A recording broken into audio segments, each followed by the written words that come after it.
Very good evening class. Welcome to our YouTube channel RPSC bio academy. हम जो chapter discuss कर रहे थे प्लांट टैक्सोनॉमी, और प्लांट टैक्सोनॉमी में हम बैक्टीरिया की स्ट्रक्चर को डिस्कस कर रहे थे। हमने देखा था कि बैक्टीरिया का सबसे बाहरी आवरण क्या कहलाता है? कैप्सूल कहलाता है। उसके बाद सेल वॉल पाई जाती है जो कि पेप्टाइड और ग्लाइकेन की बनी होती है। उसके बाद सेल मेम्ब्रेन पाई जाती है जो लिपिड प्लस प्रोटीन की बनी होती है। इसके साथ एक फ्लैजिला होता है, फ्लैजिलम होता है। फ्लैजिला की संख्या 1 या 2 होती है, ठीक है, जो कि मूवमेंट में सहायता करती है, चलने में सहायता करती है। लेकिन जो पिलाई होती है वो क्या करती है? वो उस संख्या में ज्यादा पाई जाती है, लेकिन अटैचमेंट में काम करती है। किसमें काम करती है? अटैचमेंट में काम करती है। इसमें एक न्यूक्लियोइड पाया जाता है जिसमें डबल स्ट्रैंडेड सर्कुलर डीएनए पाया जाता है, ठीक है। इसे जीनोफोर, इंसिपिएंट न्यूक्लियस, फिब्रिलर न्यूक्लियस कहते हैं, ठीक है। साथ में राइबोसोम क्या कैसे इर्गोसोम या पॉलीराइबोसोम स्ट्रक्चर का फॉर्मेशन करता है, जिसमें बहुत से राइबोसोम आपस में जुड़कर पॉलीराइबोसोम या इर्गोसोम स्ट्रक्चर बनाते हैं। इसमें कुछ ग्रैन्यूल्स पाए जाते हैं जो कि स्टोरेज का फूड स्टोरेज का काम करते हैं।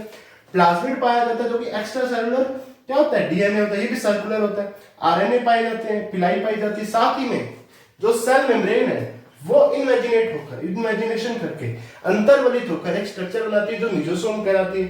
और ये मिजोसोम किसका एनालोगस ऑर्गन है? माइटोकॉन्ड्रिया का एनालोगस ऑर्गन है, ठीक है। तो ये स्ट्रक्चर हमने बेसिकली बैक्टीरिया की स्ट्रक्चर देखी थी। अब हम आगे चलते हैं।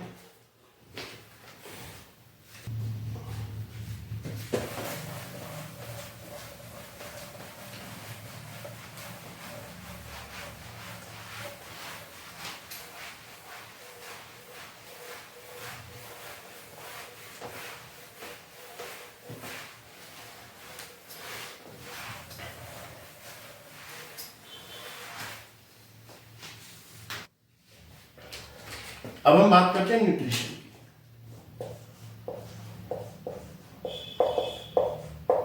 न्यूट्रिशन या पोषण। न्यूट्रिशन बेसिकली दो प्रकार से हो सकता है, या तो ऑटोट्रोफ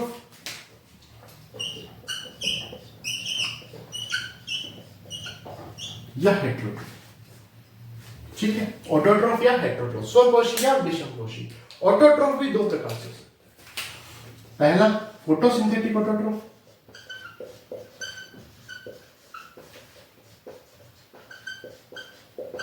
फोटोसिंथेटिक ऑटोट्रोफ या कीमोसिंथेटिक ऑटोट्रोफ।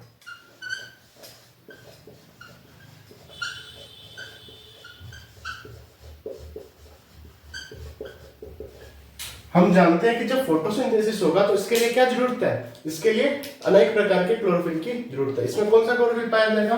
बैक्टीरिया क्लोरोफिल पाया जाएगा।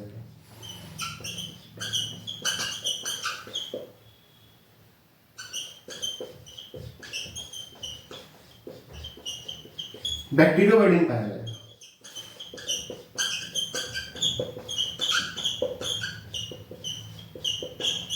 बैक्टीरियोबाइडिन पाया जाएगा। और इसमें क्या होगा? वाटर का लिसिस नहीं होगा, H2O का लिसिस नहीं होगा। यहां पे H2S काम करेगा, तो H2S काम करेगा, H2S काम करेगा या थायोसल्फेट काम करेगा।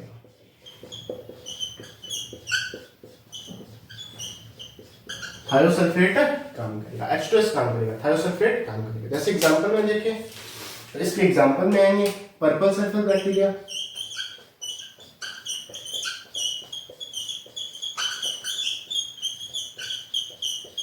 Green sulphur bacteria,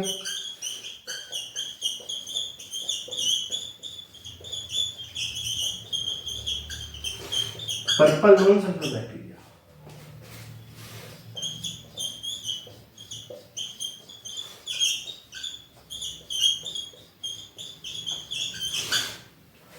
purple sulphur bacteria में टोमेशियम,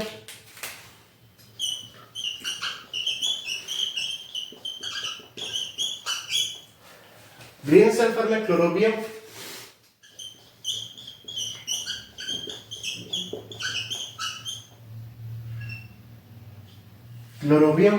और पर्पल नॉन सल्फर बैक्टीरिया में रोडोस्पाइरम।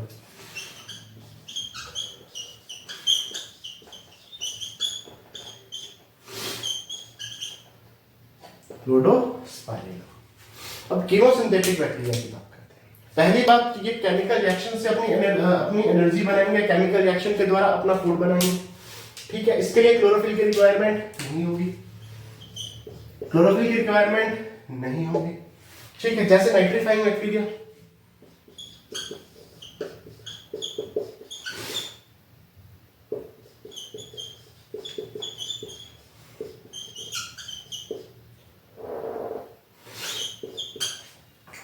नाइट्रीफाइंग बैक्टीरिया दो प्रकार के, एक है नाइट्राइट बैक्टीरिया, एक है नाइट्रेट बैक्टीरिया।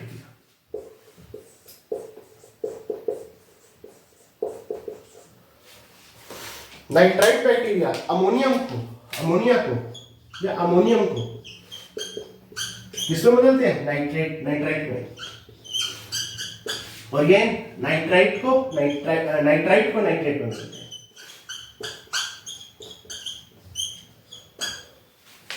जैसे इसके एग्जांपल है कौन से?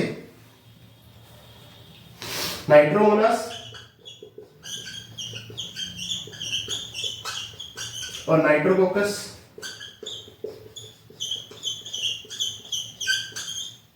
नाइट्रोमोनास और नाइट्रोकोकस, इसका एग्जांपल क्या है? नाइट्रोबैक्टर।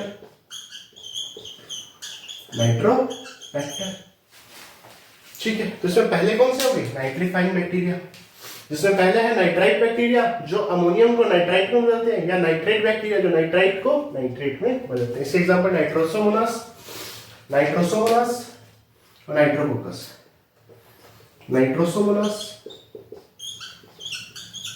नाइट्रोसोमोनास और नाइट्रोकोकस, और नाइट्रेट के नाइट्रोबैक्टर बैक्टीरिया। अब बात करते हैं नंबर बी पे।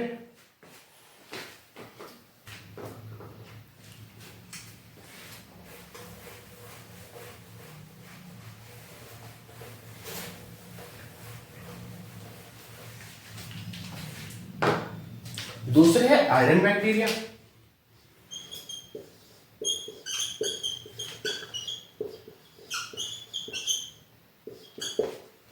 आयरन बैक्टीरिया, ये बैक्टीरिया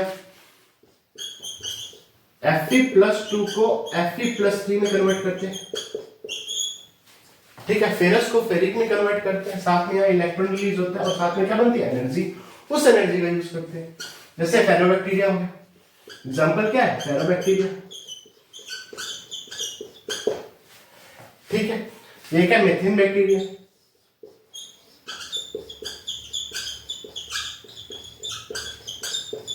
मीथेन बैक्टीरिया क्या करते हैं? CH4 को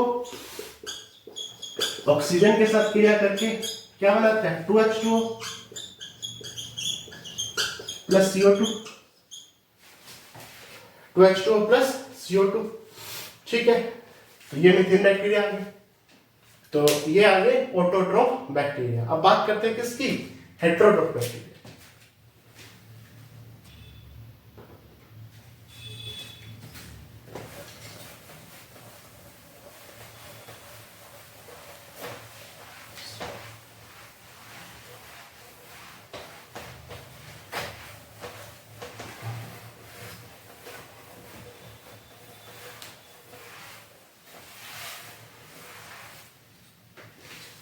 अब हम बात करते हैं हेटेरोट्रोफ की।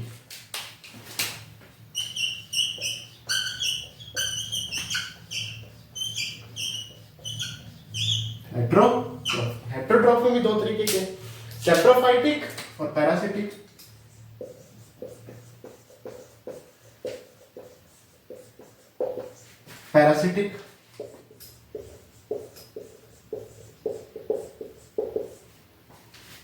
ठीक है, सैप्रोफाइटिक में एक ओब्लिगेट सैप्रोफाइटिक,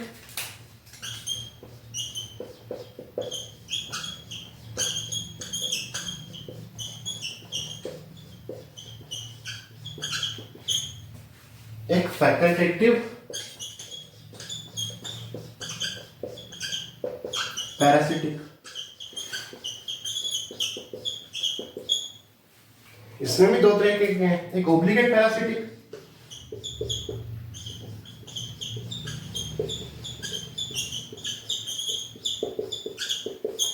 एक फैकल्टेटिव सैप्रोफाइटिक।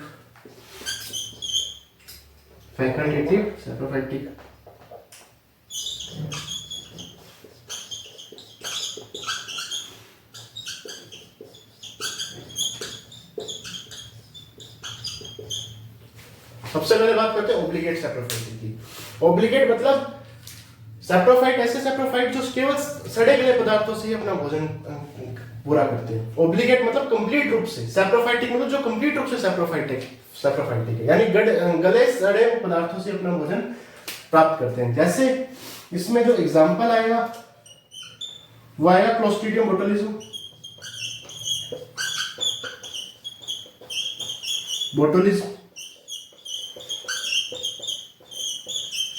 अब बात करते हैं फैकल्टेटिव पैरासिटिक की। फैकल्टेटिव पैरासिटिक को कैसे होते हैं, जब वैसे होते तो सेप्रोफाइटिक है, लेकिन अगर ना मिले तो पैरासिटिक के रूप में भी रह सकते हैं। अगर ना मिले तो पैरासिटिक के रूप में भी रह सकते हैं। जैसे स्यूडोमोनास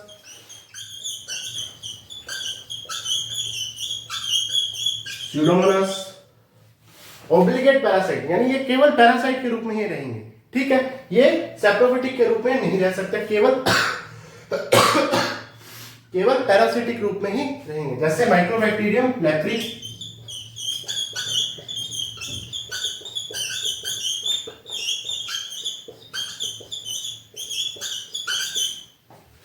ऐसे बैक्टीरिया जो पैरासिटिक रूप में रहते हैं, लेकिन अगर पैरासिटिक उपलब्ध ना हो तो सैप्रोफाइटिक बन जाते हैं। जैसे माइक्रोबैक्टीरियम ट्यूबरक्लोसिस।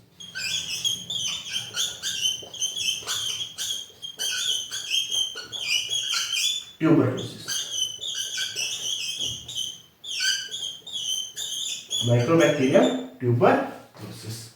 ये आगे हेटेरोट्रोफ। एक होते हैं सिम्बायोटिक।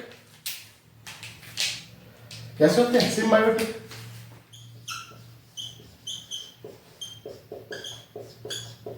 जो सहजीवी के रूप में अपना जीवन निर्वाह करते हैं, जैसे राइजोबियम।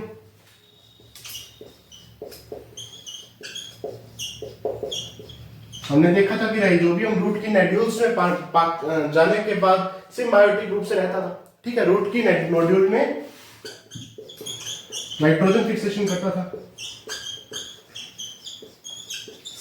नाइट्रोजन फिक्सेशन करता था। ये आगे सिम्बायोटिक, और इसी के साथ क्या कंप्लीट हो गया? न्यूट्रिशन कंप्लीट हो गया। अब आगे चलते हैं।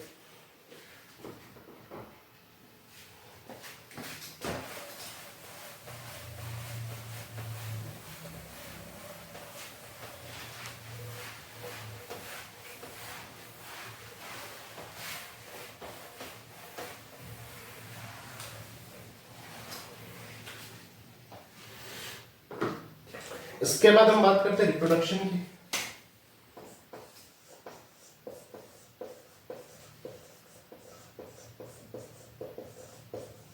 रिप्रोडक्शन दो प्रकार से होता है, एक एसेक्सुअल रिप्रोडक्शन,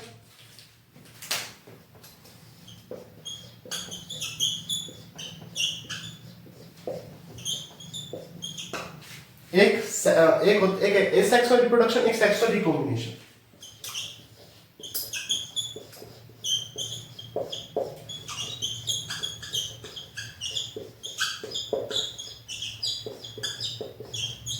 सबसे पहले बात करते हैं किसकी? Asexual reproduction. ये दो प्रकार से होती है, एक बाइनरी फिजन,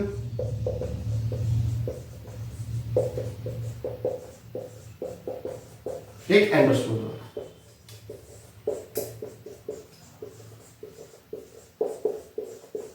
पहले बाइनरी फिजन की बात करते हैं। बाइनरी फिजन में क्या होता है? पहली बात, ये फेवरेबल कंडीशन में होता है।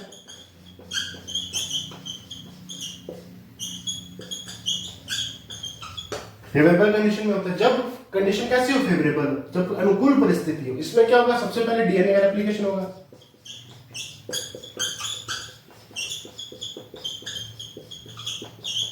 डीएनए का रेप्लिकेशन होगा। डीएनए के रेप्लिकेशन के बाद सेप्टम बन जाएगा और दोनों बैक्टीरिया अलग अलग हो जाएंगे। तो एक से दो बैक्टीरिया बनेंगे। क्या कहलाया? बाइनरी फिजन कहलाया।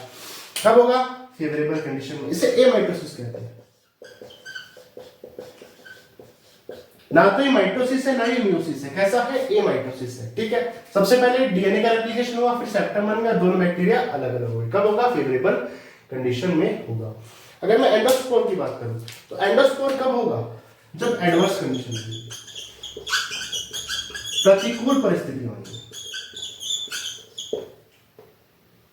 प्रतिकूल परिस्थितियां आएंगी, एडवर्स कंडीशन आएंगी। इसमें क्या होगा?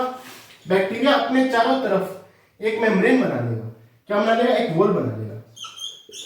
चारों तरफ एक वॉल बना लेगा। इसे क्या कहेंगे? एंडोस्पोर कहेंगे। इसमें क्या होगा? Calcium dipicolinic acid.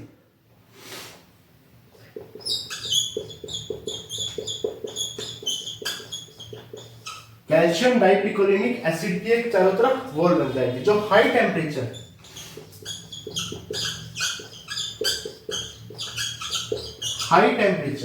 या जो भी ऐसी कंडीशन है जो एडवर्स कंडीशन है, जैसे टेम्परेचर हाई हो गया, पीएच कम हो गई, हाई पीएच होगी या पीएच बिल्कुल कम होगी, उनके प्रति क्या होगा, उनके प्रति रेजिस्टेंस होगा। क्या होगा, रेजिस्टेंस होगा। ठीक है, मान लीजिए बैक्टीरिया है, इस बैक्टीरिया ने अपने चारों तरफ एक वॉल बना ली, जिसे क्या कहा, एंडोस्पोर कहा। किसकी बनी होती है, कैल्शियम डाइपिकोलिनिक एसिड की बनी होती है, जो हाई टेम्परेचर या पीएच के प्रति रेजिस्टेंस होती है। यानी इस बैक्टीरिया ने अपने आप को मरने से बचा लिया एक वॉल बनाकर। तो ये भी तो क्या है, रिप्रोडक्शन का टाइप है। कैसा है, एंडोस्पोर है, क्योंकि इसने अपने आप को मरने से बचा लिया। इसने कुछ नया पैदा नहीं किया, अपने आप को तो बचा लिया ना। ठीक है, एक वॉल बनाकर, वॉल किसकी बनी होती है, कैल्शियम डाइपिकोलिनिक एसिड की बनी होती है, जो हाई टेम्परेचर और हाई पीएच पे सर्वाइव कर सकती है, जो कैसी होती है, रेजिस्टेंस होती है, हाई रेजिस्टेंस होती है। ठीक है, अब बात करते हैं किसकी, सेक्सुअल रिकॉम्बिनेशन की।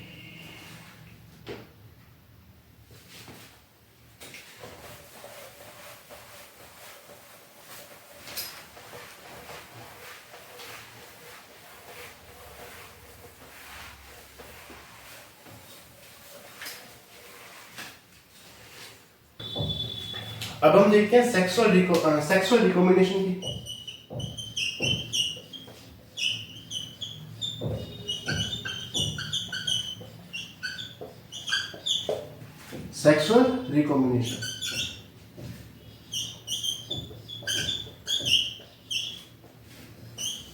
सेक्सुअल रिकॉम्बिनेशन तीन प्रकार का होता है। पहला है क्या, ट्रांसफॉर्मेशन।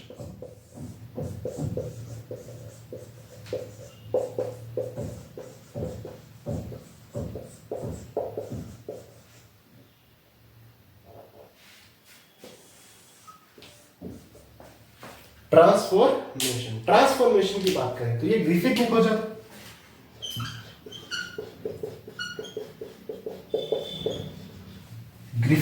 था। डिप्लोकोकस निमोनिया ने खोजा था।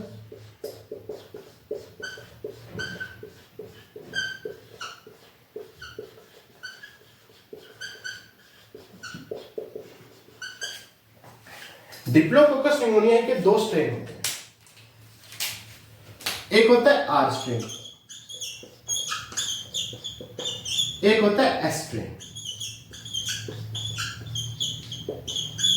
आर स्ट्रेन को कहते हैं रफ स्ट्रेन,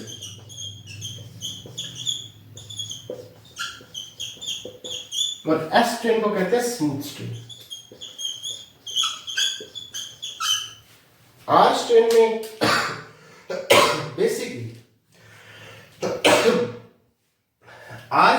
बेसिकली जो कैप्सूल है वो नहीं पाया जाता, और इसमें कैप्सूल पाया जाता है। ये डिजीज कॉज नहीं करता, ये डिजीज कॉज करता है।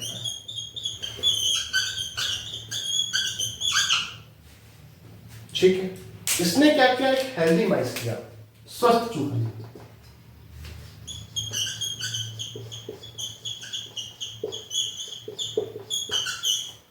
इसमें आर स्ट्रेन को डाल दिया, तो क्या डिजीज होगी, नहीं होगी, डिजीज नहीं होगी। फिर हेल्दी माइस में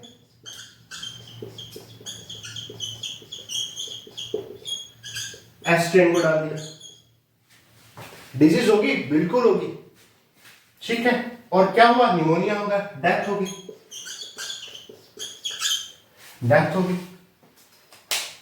इसने फिर हेल्दी माइस लिया,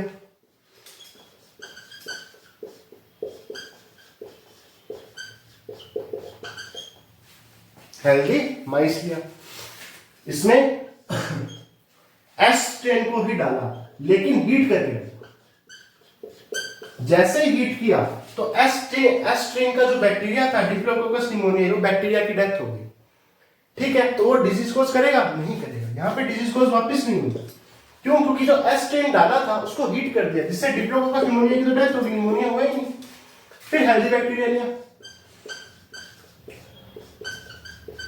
हेल्दी माइस लिया, इस माइस में उसने क्या किया, एक तो एस स्ट्रेन हीट करके और एक आर स्ट्रेन बना दिया। अब क्या होना चाहिए था, बैक्टीरिया सर्वाइव करना चाहिए था, लेकिन बैक्टीरिया की क्या हो गई, डेथ हो गई।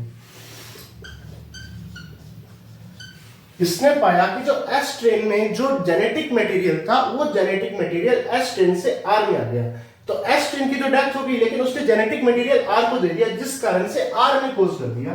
क्या कोज कर दी, डिजीज कोज कर दी, जिससे माइस की क्या हो गई, डेथ हो गई। इस तरह से जेनेटिक मटेरियल एस स्ट्रेन से आर स्ट्रेन में जा रहा है, क्या है, ट्रांसफॉर्मेशन। किसने खोज की थी, ग्रिफिथ ने खोज की थी। ट्रांसफॉर्मेशन के बाद देखते हैं रिकॉम्बिनेशन को।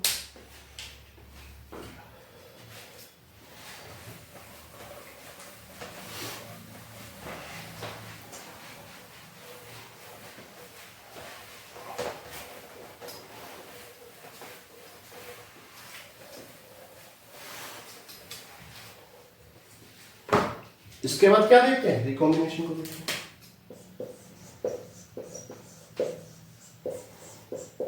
इसे हम पढ़ चुके हैं।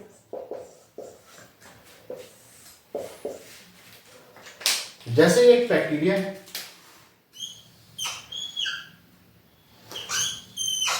ये दूसरा बैक्टीरिया है, ये इसका न्यूक्लियोइड है, ये इसका न्यूक्लियोइड है, ये है प्लाज्मिड। कौन सा प्लाज्मिड है, एफ फैक्टर है, या फर्टिलिटी प्लाज्मिड है।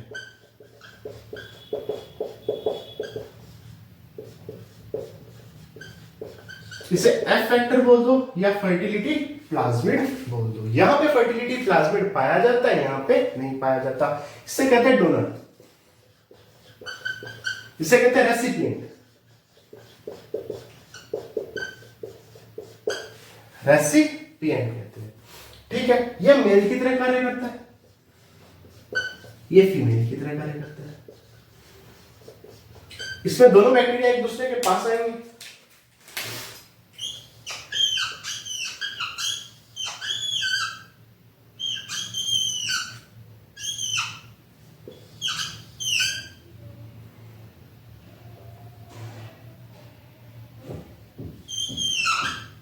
ठीक है। ये इनका डीएनए न्यूक्लियोइड, ये जो जेनेटिक मटेरियल है, ये एक बैक्टीरिया से दूसरे बैक्टीरिया में जाना शुरू हो जाएगा। प्लाज्मिड, फर्टिलिटी प्लाज्मिड, ठीक है। देखिए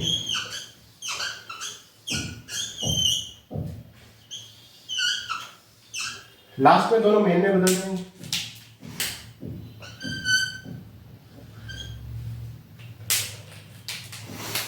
दोनों मेल में या डोनर में बदल जाएंगे। यहाँ पे भी तो जेनेटिक मटेरियल का क्या हो रहा है, आदान प्रदान हो रहा है, क्या है, सेक्सुअल रिकॉम्बिनेशन है। यहाँ पे सेक्स पिलाई काम करती है,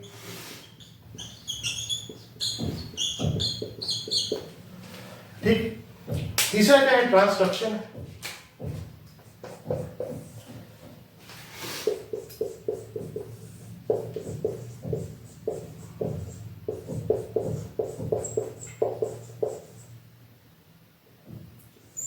ट्रांसडक्शन जो बैक्टीरिया में बैक्टीरियोफेज की सहायता से होता है। बैक्टीरिया में बैक्टीरियोफेज की सहायता से होता है,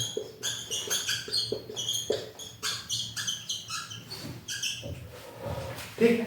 ये आ गया सेक्सुअल रिकॉम्बिनेशन। अब आगे चलते हैं।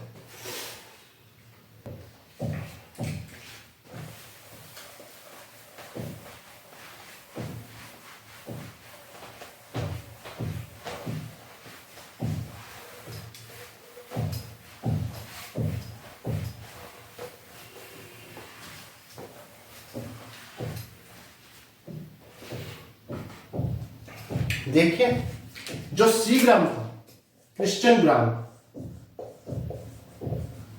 उन्होंने बैक्टीरिया को स्टेन करने की विधि दी, जिसे ग्राम स्टेन मेथड कहते हैं। उसने क्या किया, एक बैक्टीरियल स्मीयर लिया,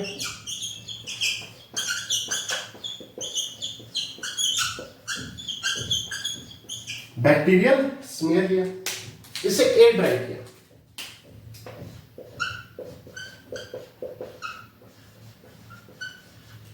एयर ड्राई किया और क्रिस्टल वॉयलेट से स्टेन किया।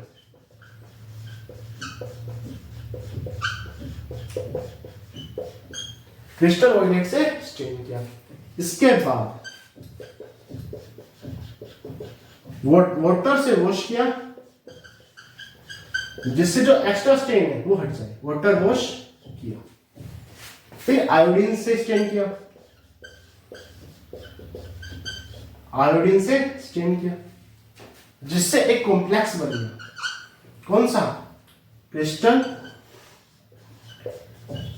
Violet iodine complex.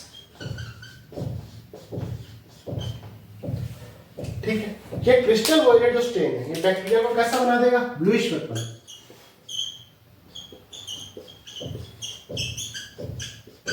Bluish purple.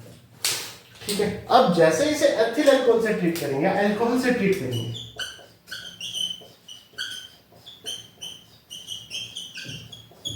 Alcohol से ट्रीट करेंगे तो हमें दो तरह के बैक्टीरिया प्राप्त होंगे।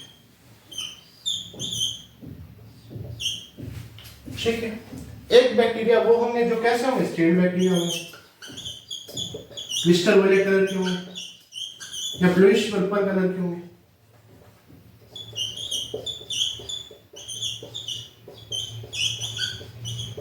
कुछ बैक्टीरिया स्टेन नहीं होंगे। ठीक है, स्टेन नहीं होंगे, इन्हें सैफरनिन से स्टेन किया जाएगा। सैफरनिन से स्टेन किया जाएगा और ये थोड़ा रेड कलर या रेड ऑरेंज कलर के होंगे। इन्हें कहेंगे ग्राम पॉजिटिव बैक्टीरिया, क्योंकि इसने दिया था 80 ग्राम में, इन्हें कहेंगे ग्राम पॉजिटिव, इन्हें कहेंगे ग्राम नेगेटिव। ग्राम पॉजिटिव और ग्राम नेगेटिव। अब आगे चलते हैं।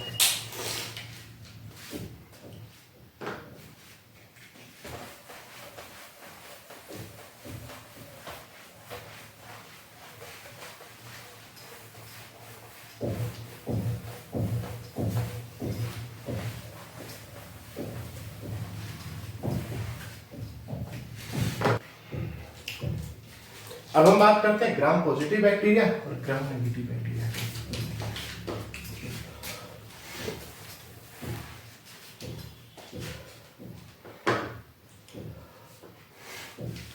अब हम बात करते हैं किसकी? ग्राम पॉजिटिव बैक्टीरिया की, ग्राम नेगेटिव बैक्टीरिया।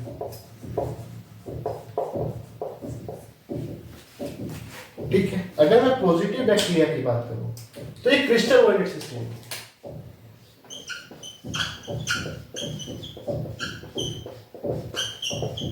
ये सैफरनिन सिस्टम है, सैफरनिन से स्टेन होंगे। ग्राम पॉजिटिव तो क्रिस्टल वॉयलेट से स्टेन होंगे, ये सैफरनिन से स्टेन होंगे। यहां पे पेप्टाइडोग्लाइकन ठीक पाया जाएगा।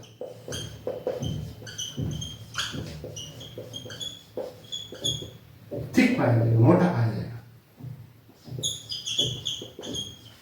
जबकि ग्राम नेगेटिव में पेप्टाइडोग्लाइकन थिन पाया जाएगा। क्या पाया जाएगा? थिन पाया जाएगा। यहां पे लिपोपॉलीसैकेराइड नहीं पाया जाएगा, एब्सेंट होगा। यहां पे ग्राम नेगेटिव में लिपोपॉलीसैकेराइड पाया जाएगा। ठीक है, यहां पे मेसोसोम ज्यादा पाए जाएंगे,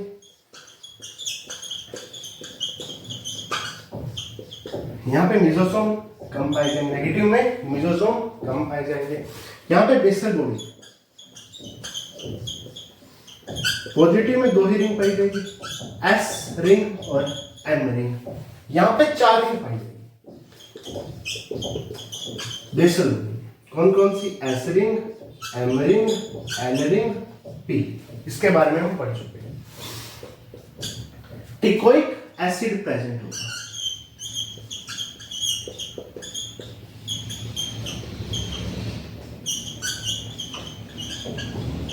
प्रेजेंट, यहाँ पे एब्सेंट, यहाँ पे एब्सेंट होगा। तो ये आ गया ग्राम पॉजिटिव और ग्राम नेगेटिव में डिफरेंस। ठीक है, इसके बाद रह गया बैक्टीरिया का जो बेनिफिशियल है या बैक्टीरिया का हार्मफुल कैरेक्टरिस्टिक्स है, वो रहेगी कि बैक्टीरिया कौन कौन सी डिजीज कॉज करता है और हमारे लिए बेनिफिशियल कैसे, वो हम अगली क्लास में डिस्कस करेंगे। Thank you.